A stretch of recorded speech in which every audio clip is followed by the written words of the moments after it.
Hello ನಮಸ್ಕಾರ, welcome back to my channel. ಇವತ್ತಿನ special ಅಡುಗೆ ಏನಪ್ಪ ಅಂದರೆ ಉತ್ತರ ಕರ್ನಾಟಕ ಶೈಲಿಯಲ್ಲಿ ಮಾಡುವಂತಹ ಹೀರೆಕಾಯಿ ಪಲ್ಯ ಜೋಳದ ರೊಟ್ಟಿ ಜೊತೆ ತುಂಬಾ ಚೆನ್ನಾಗಿರುತ್ತೆ. ಹೇಗೆ ಮಾಡೋದು ಅಂತ ನೋಡೋಣ ಬನ್ನಿ. ಮೊದಲಿಗೆ 2-3 ಸ್ಪೂನ್ ಆಗೋಷ್ಟು ಕೊಬ್ಬರಿ, 10 ದಳದಷ್ಟು ಕರಿಬೇವಿನ ಸೊಪ್ಪು, 1/4 ಸ್ಪೂನ್ ಗಸಗಸೆ, 2-3 ಸ್ಪೂನ್ ಕಡಲೆ ಬೀಜ, 5-6 ಹಸಿರು ಮೆಣಸಿನ್ಕಾಯಿ, 1 ಚಕ್ಕೆ, 1 ಲವಂಗ, ಅರ್ಧ ಸ್ಪೂನ್ ಬಿಳಿ ಎಳ್ಳು, 1/4 ಸ್ಪೂನ್ ಜೀರಿಗೆ.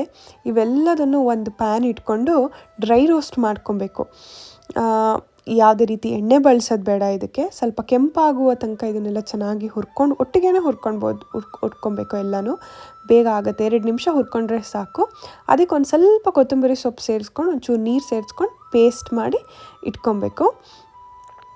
ಆಮೇಲೆ ಅದೇ ಸೇಮ್ ಪಾತ್ರೆಯಲ್ಲಿ 5-6 ಸ್ಪೂನ್ ಆಗೋಷ್ಟು ಎಣ್ಣೆ, ಆಮೇಲೆ ಅದಕ್ಕೆ ಜೀರಿಗೆ ಮತ್ತು ಸಾಸಿವೆ ಹಾಕಿ ಚಟಪಟ ಅಂದಮೇಲೆ 1 ಈರುಳ್ಳಿ, ನಾನು ಮೀಡಿಯಮ್ ಸೈಜ್ ಈರುಳ್ಳಿ ಬಳಸಿದ್ದೀನಿ. ಇದು ಬಿಳಿ ಈರುಳ್ಳಿ ನಾನು ಹಾಕ್ತಾ ಇರೋದು, ಇಲ್ಲ ಅದೇ ಜಾಸ್ತಿ ಅವೈಲೇಬಲ್ಲು, ಹಾಗಾಗಿ ನಾನು ಅದನ್ನು ಹಾಕ್ತಾಯಿದ್ದೀನಿ. ನಿಮ್ಮ ಹತ್ರ ಕೆಂಪಿದ್ರೆ ನೀವು ಅದನ್ನು ಹಾಕ್ಕೊಬೋದು, ಇನ್ನೂ ಚೆನ್ನಾಗಿ ಬರುತ್ತೆ ಅದು ಟೇಸ್ಟು. ಅದೊಂದು ಸ್ವಲ್ಪ ಬೆಂದು ಒಂದು ಸ್ವಲ್ಪ ಬಾಡಿದ ಮೇಲೆ ನಾನು ಒಂದು ಟೊಮೆಟೊ ಹೆಚ್ಚಿಟ್ಕೊಂಡಿದ್ದೀನಿ, ಅದನ್ನು ಹಾಕ್ತಾಯಿದ್ದೀನಿ.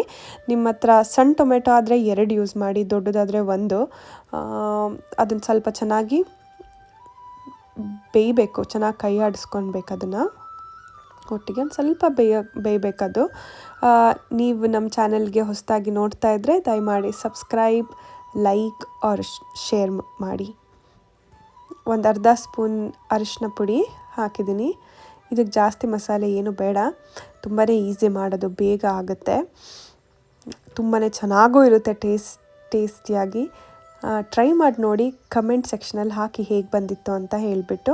ಆಮೇಲೆ ನಾನು ಕಟ್ ಮಾಡಿ ಇಟ್ಕೊಂಡಿರೋಂಥ ಹೀರೆಕಾಯಿನ ಇದಕ್ಕೆ ಹಾಕ್ತಾಯಿದ್ದೀನಿ. ಆ ಮೇಲ್ಗಡೆ ನಾನೊಂದು ಅರ್ಧ ಕ್ಯಾಪ್ಸಿಕಮ್ ಉಳಿದಿತ್ತು, ಅದು ವೇಸ್ಟ್ ಆಗಬಾರ್ದು ಅಂತ ಹಾಕಿದ್ದೀನಿ.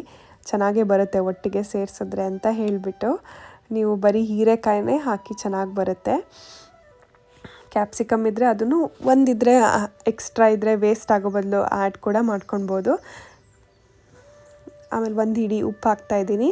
ನೀವು 2 ಟೇಬಲ್ ಸ್ಪೂನ್ ಹಾಕಿದ್ರೆ ಸಾಕು ಉಪ್ಪು, ಇದಕ್ಕೆ ಸರಿಯಾಗುತ್ತೆ. ನಿಮ್ಮ ರುಚಿಗೆ ತಕ್ಕಷ್ಟು ನೀವು ಉಪ್ಪು ಹಾಕ್ಕೊಬೋದು. ಆಮೇಲೆ ಪೇಸ್ಟ್ ಮಾಡಿ ಇಟ್ಕೊಂಡಿದ್ನಲ್ಲ ಕೊಬ್ಬರಿ ಪೇಸ್ಟು, ಅದನ್ನು ನಾನು ಆ್ಯಡ್ ಮಾಡ್ತಾಯಿದ್ದೀನಿ ಇದಕ್ಕೆ.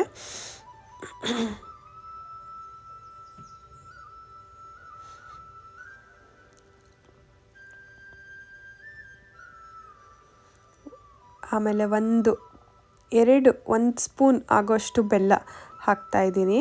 ಬೆಲ್ಲ ಹಾಕಿದ್ರೆ ಟೇಸ್ಟ್ ತುಂಬ ಚೆನ್ನಾಗಿರುತ್ತೆ. ನಿಮಗೆ ಬೇಡ ಅಂದರೆ ನೀವು ಸ್ಕಿಪ್ ಮಾಡ್ಬೋದು. ಒಂದು 5-6 ನಿಮಿಷ ಇದನ್ನು ಮುಚ್ಚಿಬಿಟ್ಟು ಬೇಯೋದಕ್ಕೆ ಇಡಿ, ಬೇಗನೆ ಬೇಯುತ್ತೆ.